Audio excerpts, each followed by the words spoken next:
In today's episode, an orca in captivity gets into the habit of murdering anyone who steps into its pool.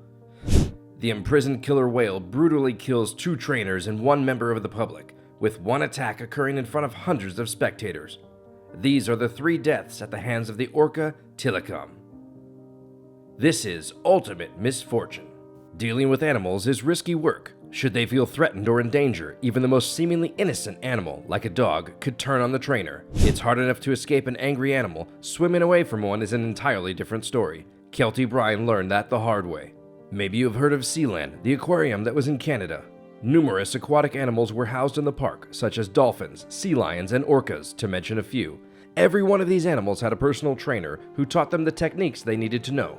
And they are all expected to perform for large audiences several times a day. Over the years, SeaWorld has generated a great deal of controversy, but the most heated debate has been focused on Tilikum, a male killer whale living in the park. When he was only 2 years old, he was taken away from his pod. He was moved to a holding tank at an Icelandic marine zoo, where he was kept in a small concrete tank for over a year. Tilikum could only swim in circles or remain still on the water's surface because the tank was so small. The life he had been living by the ocean, with its wide-open landscapes and surrounding family, was nothing like the one he found himself in abruptly. The whale was eventually moved to the dilapidated Sealand of the Pacific, a marine amusement park on Vancouver Island, in 1984. The young male orca met Haida and Nootka, 2 older female orcas at this location.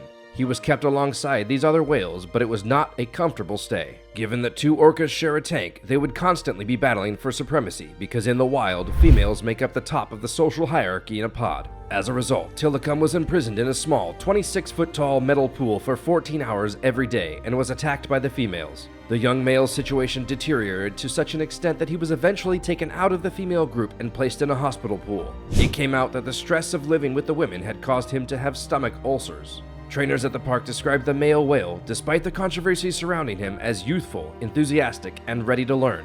According to a biologist named Eric Walters, who worked at the park in the 1980s, Tilikum was the trainer's favorite and a pleasure to work with. For the whales themselves, though, that meant very little. A SeaWorld head trainer was sent in to assist with aquarium modifications because of behavioral problems with the female orcas. There are rumors that Bruce Stevens handed a manual to each trainer with the warning: if you fail to provide your animals the excitement they need, you may be certain that they will create the excitement themselves. Though tragically misguided, Eric was ecstatic about this breakthrough since he believed it would bring better living circumstances and treatment for the whales. The biologist once likened SeaWorld to McDonald's, arguing that an intelligent animal shouldn't have to perform the same action every day. Bruce's admonition regarding animals amusing themselves soon came to pass. The orcas started attacking anything that entered the water because they were so bored and upset about their circumstances. Eric Walters left SeaWorld in May 1989 and sent a critical letter to the Canadian Federation of Human Societies outlining his worries about the aquarium's safety. With a disturbing warning that someone was going to get gravely wounded sooner or later, he finished his letter. He was right when he issued his cautions on February 20th, 1991.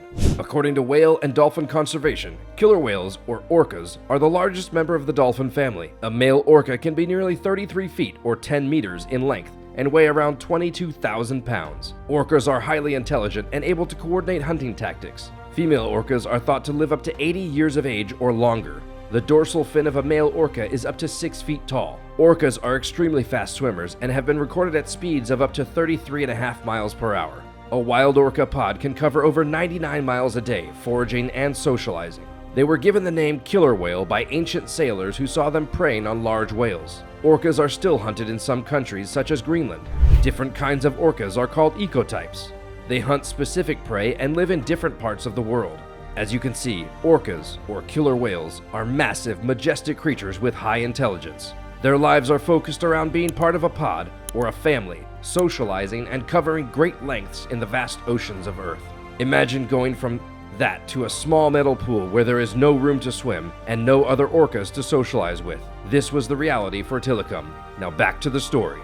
The day had begun at the theme park somewhat ordinary. Trainers were busy putting on shows with the animals, while visitors enjoyed seeing all the many sorts of animals the park had to offer. Keltie Byrne, a youthful 20-year-old, was one of these trainers. She worked as a part-time trainer while attending her local university to study biology. She adored teaching the park's animals new skills to wow the visitors. Keltie had been training with Tilikum and the female whales on this specific February day. She was about to leave the poolside when her shift ended, but she slipped and fell along the water's edge. One of the most horrific events that anyone could have seen at the park would then follow the straightforward fall. One of Keltie's feet slipped into the orca's pool as she slumped over. The aquarium was still full of people when Tilikum grabbed the woman's foot and dragged her into the water. The young trainer had just concluded her demonstration. The other trainers at the poolside hurried to try to assist Keltie as soon as they saw the situation. They were all aware of Tilikum's and the female's personalities, and they couldn't help but believe that a horrible event was about to occur. While the other whales, Haida and Nootka, cooperated to prevent the other trainers from assisting the woman in escaping.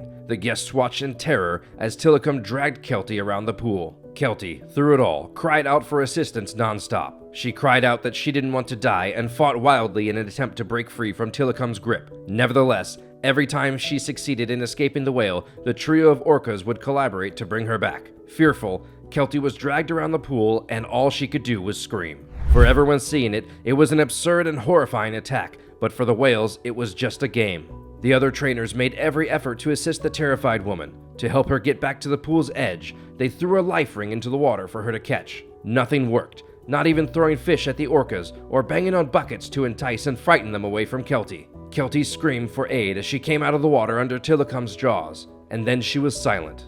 She had suffered physical harm from being dragged by a 12,500 kilogram, 22.5-foot long whale while submerged in the water. Not that Tilikum's size as the biggest orca in captivity had improved her prospects of surviving. It took the trainers an additional 2 hours to convince the orcas to release Keltie's body even after she had drowned. The whales had already stripped and bitten Keltie several times by then. Sean's management stated at the time that the attack was unanticipated and only a terrible accident, but Orca Lab's director, Paul Spong, thought it was inevitable because of the way the creatures had been handled. He said that the whales had experienced severe sensory deprivation as a result of being housed in a tiny steel tank. The animals consequently effectively became insane as a result of this. Sealand was closed following the attack, but the attacks continued after that. Tilikum was sold to Orlando's SeaWorld. The documentary Blackfish was being produced around this time. The documentary revealed that the whale's trainers were ignorant of its past, which resulted in yet another catastrophe. When SeaWorld trainer Michael Dye happened to gaze in the underwater viewing area beside his office on early July 6, 1999, he spotted Tilikum staring back, with 2 human feet dangling down his side.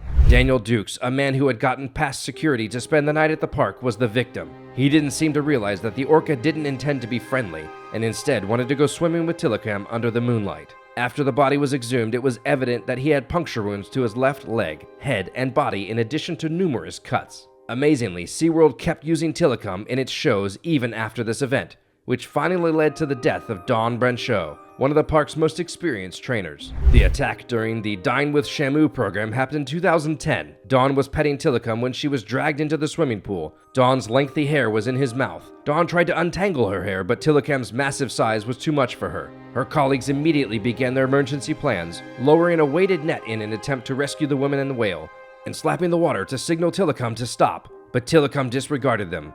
Dawn managed to break free from the whale's grip and get it to the water's surface, but Tilikum would not let her go. The male orca shook Dawn violently, his fangs surrounding her body. Even after trainers were able to bring Tilikum into the medical lift and out of the water, he would not let Dawn go.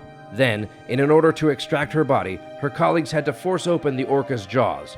She had been scalped, virtually all of her bones broken, and her body dissected before she drowned. While Tilikum was said to have received instruction, other people have speculated that he was an expert in his field. Surprisingly, even after Tilikum killed 3 people, SeaWorld retained him. He performed there until 2017, when, at the age of 35, he passed away from a bacterial illness. SeaWorld had bad press and a decline in attendance following the death of trainer Don Brancheau, yet it did not shut down entirely. Instead, the company disclosed a number of changes to its approach, such as discontinuing its killer whale breeding effort and reorienting to shows with a stronger emphasis on education and conservation. Because SeaWorld still uses killer whales for its shows despite these restrictions, many believe it's only a matter of time until another whale attacks and brings another trainer to their horrific death. Thanks for taking the time to watch our video. Don't forget to subscribe, like the video, share the channel, and click the bell to get notifications. Tell us your thoughts in the comments below. Thank you for watching Ultimate Misfortune.